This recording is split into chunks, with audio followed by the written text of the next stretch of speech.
Hello everybody, and welcome to an interesting experimental video.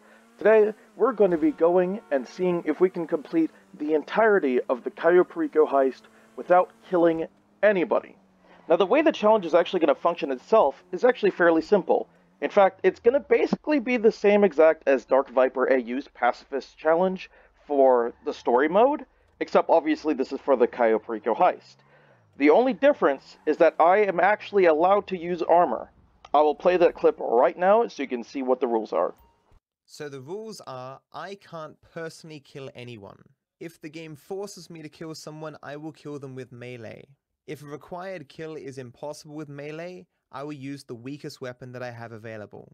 I will also not use armor unless I can't progress without it. I won't use any mods, and I will play on the latest version of the game. So, at the end of each mission, I will be able to tell you the minimum amount of melee and shots that you need to take to finish the mission. So, let's begin. To start off with, we have Gather Intel, which is honestly surprisingly easy.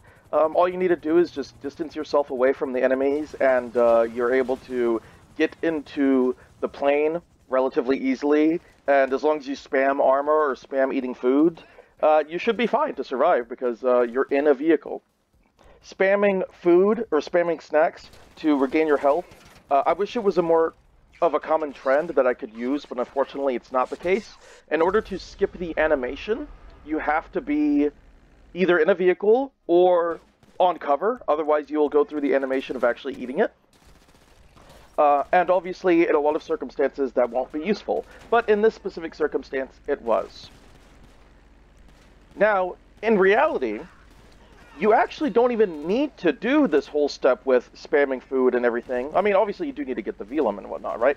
But you don't need to spam all of your food. All you really need to do is call the cops. Yeah, if you call the cops, a common strategy I like to implement whenever I can. If there are enemies that are like out in the open, I will try to call the cops and maybe even shoot the cops, not directly shoot them, but shoot near them and or shoot their police car or whatever, and basically get the wanted level on me, and they'll keep trying to attack me, but the gang members will also shoot the cops. They'll shoot each other. And that applies for most of the enemies, whether it be gang members, smugglers, Merryweather security. So this is going to be a useful strategy that will come in useful later. For the record, I have done this twice with 2 different routes, so I'll go through everything.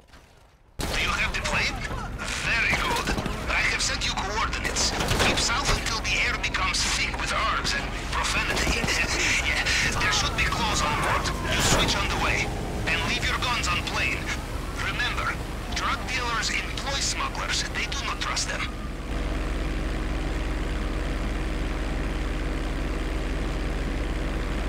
Alright, next up we have the actual Gather Intel part where we're on Cayo Perico. As you know, doing this part of the heist, you don't have any weapons.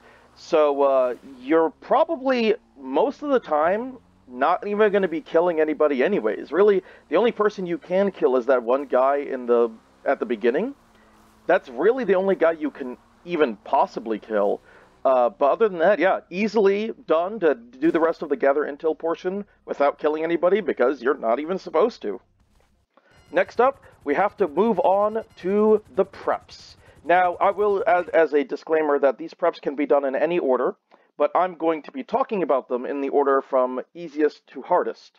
So, in terms of the easiest, it's kind of actually a tie between approach vehicle and cutting tool. We're first going to start about cutting tool, though, because you don't even get shot at. So, for cutting tool, all you need to do is go to the construction site and go to where you can apply a hard hat. And once you apply a hard hat, all of the gang members or all of the guys around there that are securing the area, they will not attack you as long as you aren't within their cone of vision for too long. All you need to do is just apply the hard hat, look around to find the cutting torch, pick up the cutting torch and leave. Easy peasy. Nobody needs to die whatsoever. Alright, when it comes to the approach vehicle, all we need to do is select the long fin as our approach vehicle and make sure that you have a phantom wedge. Actually, you don't really need a phantom wedge, but I do have a phantom wedge because it makes my life easier. So, what I did is I went relatively close to where the long fin is placed, called in my Phantom Wedge, got in the Phantom Wedge, and simply just went up to the long fin, attached it, and then drove off. It was actually really easy. It's honestly pretty easy to do this without getting anybody killed. I would say really the only challenge is accidentally running people over, which is why I would say it's technically harder, not because you're more likely to die, but because, you know, you have a higher chance of accidentally killing somebody while running them over. But as long as you're careful, very easy to just take the long fin, drive off, and have not even hurt anybody. Disguises. Your own mother would think you were a drug smuggler. Next up, we have the Plasma Cutter. The Plasma Cutter is theoretically the easiest, but sometimes I mess it up. Here's how it works. All you need to do is just go to where the Plasma Cutter is going to be located before you go to the location where you're supposed to figure out where it is. Quick little interjection here. During this recording, I forgot that it's called a safe house and not a warehouse, just to clarify. If you know where the warehouse is located, you actually already know where the drop-off point is, and in fact, you can actually go ahead and steal the Plasma Cutter without going to the warehouse first. And if you do it this way, all of the guards that are out there, they won't attack you. Like, literally, you can just walk up, steal the Plasma Cutter, and leave, and none of the guards will attack you as long as you go to that location before you go to the warehouse to figure out where the Plasma Cutter is located first.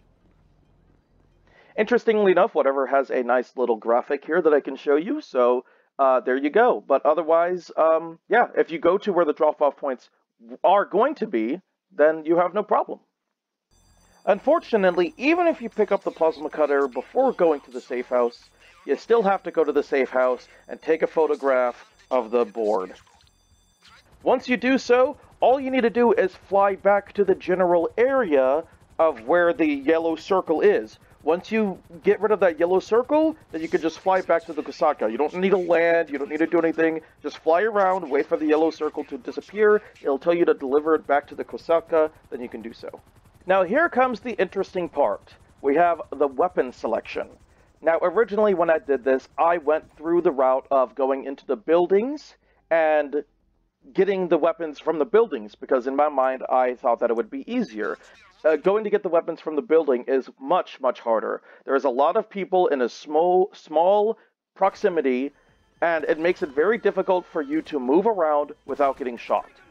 Whenever I did this the first time, I was actually unable to successfully go without meleeing anybody. I had to basically melee every single person, which even meleeing the people was surprisingly challenging because they had fully auto shotguns. The complications come with the fact that you can't be running and using snacks at the same time. Of course, you could be using armor, but obviously you have a very limited amount of armor, so you would very quickly be running out of armor.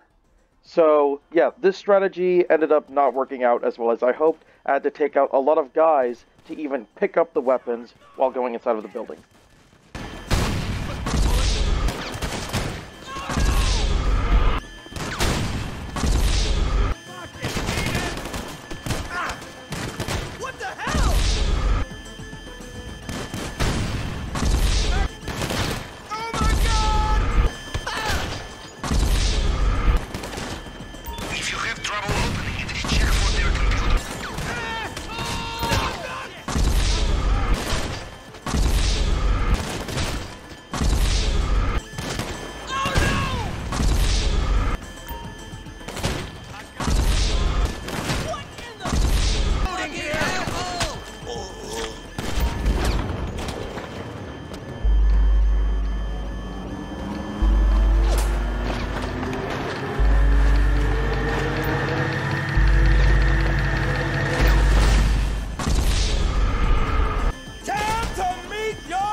on my second attempt through, I found out in reality, wait a minute, I can just do the same strategy with calling the cops. And to be fair, I thought of this strategy the second time. I didn't think of the strategy the first time. The whole strategy with calling the cops, I didn't think about until after my first attempt. But, and in my second playthrough, I was like, if I go to Merryweather Security, I can just call the cops on all of the Merryweather guards that are by the Avenger. So, that's what I did. I called the cops, and I had the cops on me. I shot the police car, so the cops would be on me, and waves of cops would come in, one after another, and they would be taking out the Merryweather security that was on the ground by the Avenger. Eventually, they were able to take everybody out. Okay, Capitan. Let's see what they have for us inside that Avenger, yes? That must be where the weapons are being stored. Now, here is where the complicated part comes in, is trying to pick up the weapons. So, once you go inside the Avenger, you can pick up the weapons, and it's relatively easy. The problem is trying to leave without dying. And in fact, I was actually unsuccessful. When I picked up the weapons, the Avenger took off, and I indeed died. So, this meant that the Avenger was now in the air, and in order to get the weapons, I needed to blow up the Avenger. Now, this would normally be a problem, but in reality, I found out that there is actually no pilot of the Avenger. Nobody is actually in the Avenger itself.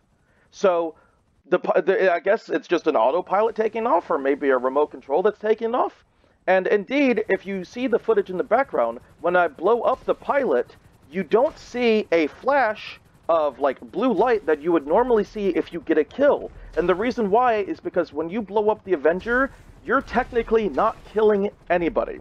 All those people that were inside of the Avenger, they don't die. Because, as you know, as you probably know at least, the interior of the Avenger is just some room that's located underneath the map. It isn't actually, like, congruent with the actual position of the Avenger, which is why, you know, you could do a bunch of flips and turns and nobody in the inside of the Avenger would notice, because it's just a room that's static. So, technically, when you blow up this Avenger, nobody dies. There's no pilot, and both of the guards that are in the interior, they technically aren't inside the Avenger, which means when you blow it up, they don't die. So, you can simply just go and pick up the weapons and leave. Last but not least, we have by far the most challenging of all of the preps to do without killing anybody. This took me easily the longest amount of time out of all of them. This would be the Fingerprint Cloner. Now, the reason why this is such a challenging prep to do without killing anybody is because you're stuck in a very, very small room with 4 people with weapons that will shoot you on sight. Even if you do the stealth thing, once you get close enough to them, even if you're crouched, they will be alerted. There is absolutely no way that you can make your way all the way up to the laptop without alerting any of the guards that are in the inside. It is impossible. Even if you could get closer, there's guys that are, like, in front of it. So, like, there's no way. That means that you're going to be spotted by these guys, and you're going to be shot by these guys. This is where the challenge comes in.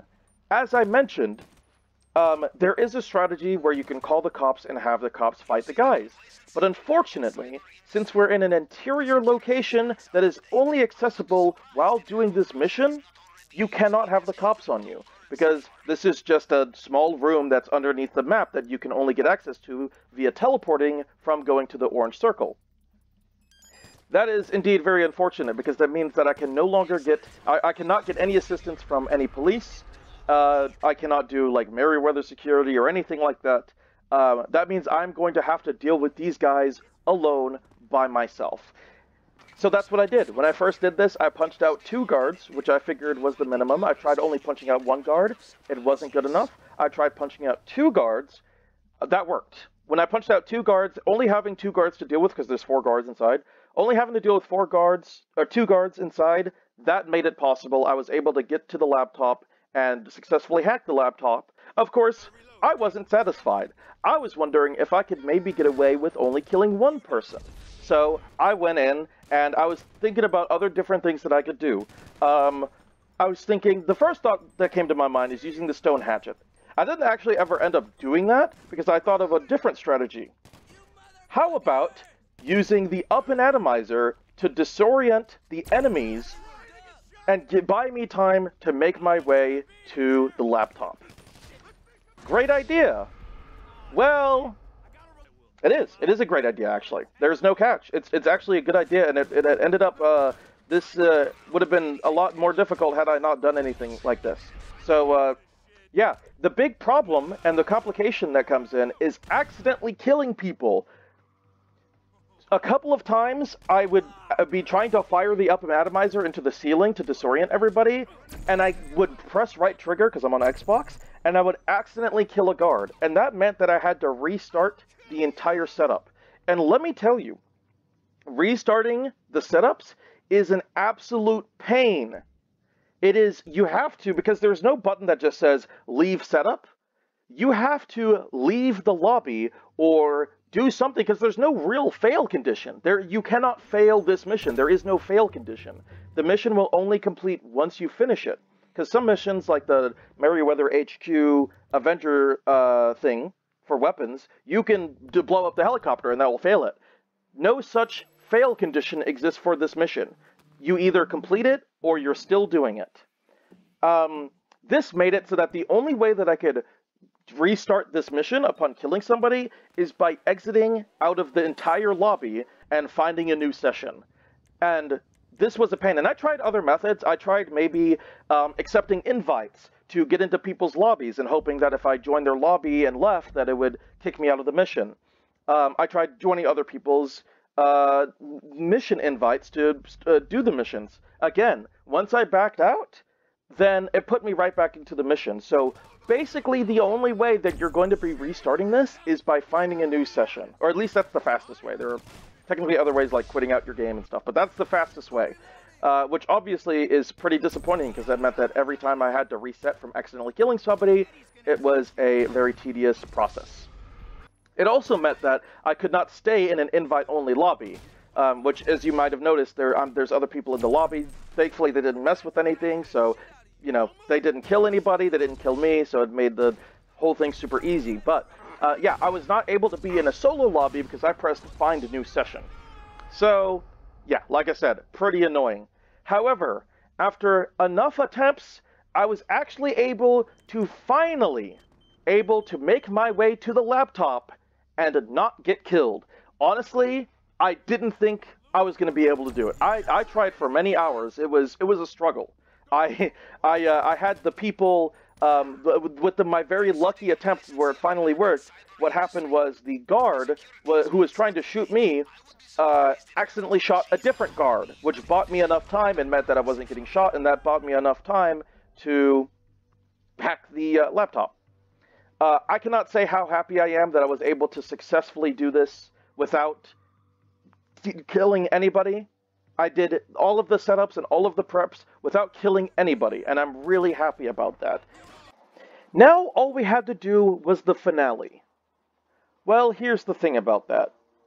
I went into this heist knowing that the finale was actually possible. The reason why is because TGG had already uploaded a video a while ago, like in 2020, showing that you could complete the finale without killing anybody. It was actually a lot more simple than I thought. Still, though, I wanted to try it out for myself. And here is a small optimization I found out about. Instead of having to walk off the coast and go all the way around, or getting onto a boat, instead, you could actually just go out of the front gate. You have to be very careful about your movement, but yeah, there's a guard that may or may not see you. As long as you're like really close to the wall, you're basically hugging the wall, you can actually walk right through the front gate. As long as you stay directly under the camera, there's actually a bike right there. You could take the bike and you could just leave if you want. Of course, I wanted to fill up my loot bag so I could get the, have the loot bag full. I don't think it was an elite challenge, but I just wanted to have the loot bag full. So, I went to the warehouse by the airstrip. And if you're going to be doing the same as me, make sure that whenever you're approaching the guard, you come in from the east side and not the west side. Why? Because the guard is to the west of the door entrance. If you come in from the east, you'll have no problems. If you come in from the west, you might bump into the guard and that'll alert him, and he'll shoot you. That's what happened to me. So, come in from the east. Last but not least, I chose to escape via plane, so first I had to go to the tower and destroy the air defenses, or disable the air defenses, which meant that I had to destroy a camera right in front of the thing. Of course, cameras don't count as people, at least in 2022, so that wasn't really a problem. And there you go. That is the entirety of the Cayo Perico heist completed without killing a single person. 0 kills. Yeah, I didn't know if this challenge was possible. I had a good feeling it was, but I wasn't sure. Now we know it is indeed possible, though of course getting the fingerprint cloner is rather difficult. It is still possible. Alright, there you go. Hope all of that information was cool. I hope that this video was interesting, and let me know if you try it out yourself. Thank you guys for watching. Take care.